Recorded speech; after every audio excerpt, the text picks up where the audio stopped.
সোজা আঙ্গুলে যদি ঘি না হতে আঙ্গুল বাঁকা করব। ঘি আমাদের লাগবেই। একদিনে বাংলাদেশে যে পরিমাণ চাঁদাবাজি হয় এর টাকা দিয়ে একটা গণভোট করা যায়। যা বুঝাতে চাই বুঝে নিন, নো হাঙ্কি পাঙ্কি। আমাদের দাবি আদায় করার পন্থা আবিষ্কার করব ইনশাআল্লাহ। আমরা কোনো নিয়মতান্ত্রিক আন্দোলনে আছি। সোজা আঙ্গুলে যদি ঘি না হতে আঙ্গুল বাঁকা করব। ঘি আমাদের লাগবেই। সময় ক্ষেপণ এই চালাকি আপনাদেরকে বিপদে ফেলাবে ইনশাআল্লাহ। গণভোট জাতীয় নির্বাচনের আগে হতে হবে। জাতীয় নির্বাচনের তফসিল ঘোষণার পরেও গণভোট করতে আইনি কোনো বাধা নাই। সুতরাং সময় আছে। আরো 15 দিন ক্ষেপণ করবেন, সময় থাকবে। আরো ক্ষেপণ করবেন, সময় নতুন ভাবে বের হবে। যা বুঝাতে চাই বুঝে নিন, নো হাঙ্কি পাঙ্কি। গণভোট আগে দেন, অসুবিধা কি?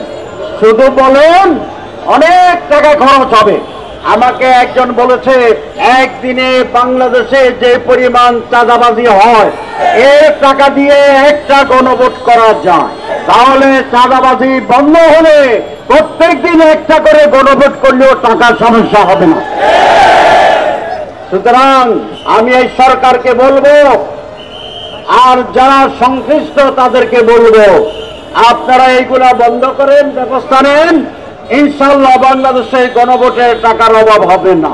আমরা আলোচনার আহ্বান জানিয়েছি, কারণ আমরা শান্তি চাই, আমরা সমাধান চাই, আমরা জাতীয় নির্বাচন চাই, আমরা সনদ বাস্তবায়ন চাই।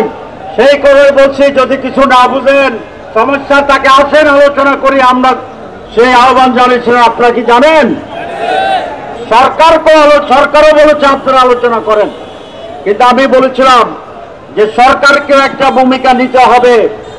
সরকার শুধু এই কথা বলে ঘুমালে হবে না যে আপনারাই আলোচনা করেন। আলোচনার ক্ষেত্র তৈরি করে দেওয়া, এখানে একটা রেফারেন্স ভূমিকা করা, এই সকল বিষয়ে সরকারের অবশ্যই ভূমিকা থাকতে হবে। জামাত ইসলামী ইতিমধ্যেই আলোচনার জন্য একটি কমিটি গঠন করেছে, আপনারা জানেন। সমস্ত দলেরা আছেন সংশ্লিষ্ট। আপনারা আলোচনার জন্য কমিটি ঘোষণা করুন, অবিলম্বে আলোচনা শুরু হোক। সময় ক্ষেপণের পলিসি লাভ হবে না, আমরা বুঝে গেছি। বিএনপির মহাসচিব মাননীয় মির্জা ফখরুল আলমগীর মহোদয়কে সকালেও ফোন করার জন্য চেষ্টা করেছিলাম, পাই নাই। ইনশাআল্লাহ এই প্রোগ্রামের পর থেকে আমি আবার ওনাকে ফোন করার চেষ্টা করব। বান্ডেল থাকলে প্রতি সেনমানিতে টাকা বাঁচবে। বিকাশ সেনমানি বান্ডেল কিনে জিতুন প্রতি লেনদেনে। যেন বিএনপির পক্ষ থেকেও দ্রুত এই আলোচনায় অংশগ্রহণের সিদ্ধান্ত আছে। তাহলে আমি আশা করি, জাতি আশা করে, আর রাজনৈতিক বিদ্বেষ নয়, আর হিংসা নয়, আর অন্যের বিরুদ্ধে লড়াই নয়।